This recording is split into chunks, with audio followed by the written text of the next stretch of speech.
Bonjour à tous et bienvenue dans votre journal des produits de bourse de l'Obstat du jeudi 21 mars.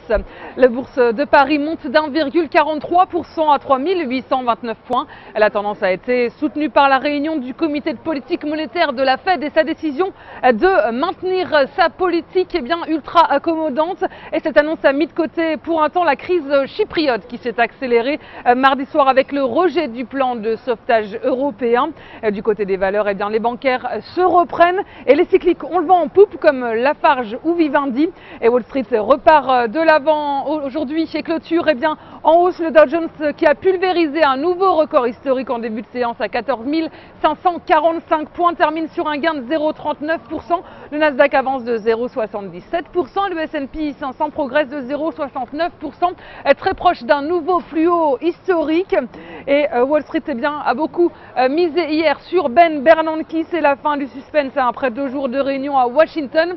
Le patron de la Réserve fédérale américaine a donc confirmé le maintien de son taux directeur inchangé. Et pour autant, l'institution reste prudente en ce qui concerne les perspectives économiques du pays, alors que les effets du durcissement de la politique budgétaire aux États-Unis restent incertains. Et les investisseurs ont voulu se recentrer sur les aspects positifs de l'intervention de la Fed. Ils ont mis de côté les inquiétudes qui pèsent sur les interventions de la BCE pour maintenir Chypre à flot. Et si on regarde sur le front des valeurs, on voit que les bancaires retrouvent le chemin de la hausse. BlackBerry signe la meilleure performance du Nasdaq à plus 6,9%. Et FedEx décroche en revanche de 6% après des résultats trimestriels décevants. Et les volumes sont en hausse sur le marché des produits de bourse avec 26 millions d'euros échangés dans une séance de rebond. Et du côté de la répartition par type de produit, les certificats sont en hausse à 79% des échanges, les varants sont en repli à 21%.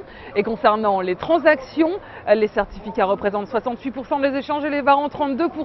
Et sur le front de la répartition par sous-jacent, les indices restent élevés avec 55% du marché, les actions également à 44%.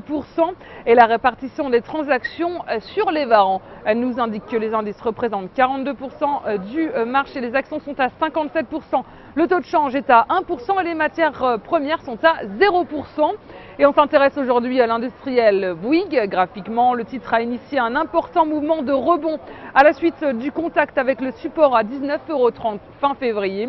Après une phase de consolidation, le titre a pris appui sur les 21,35 € au début du mois pour poursuivre ce mouvement de reprise. Il est désormais soutenu par une ligne de tendance haussière.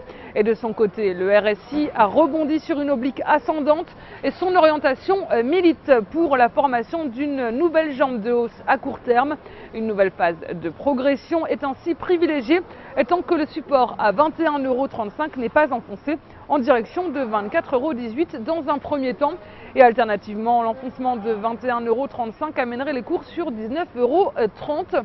Et la stratégie qui vous est proposée pour jouer cette valeur, c'est l'achat du Warrant Call Bouygues à 3192 T d'Unicredit au prix d'exercice de 20 € et d'échéance au 6 septembre 2013. Voilà, c'est tout pour aujourd'hui. Bonne journée et à demain.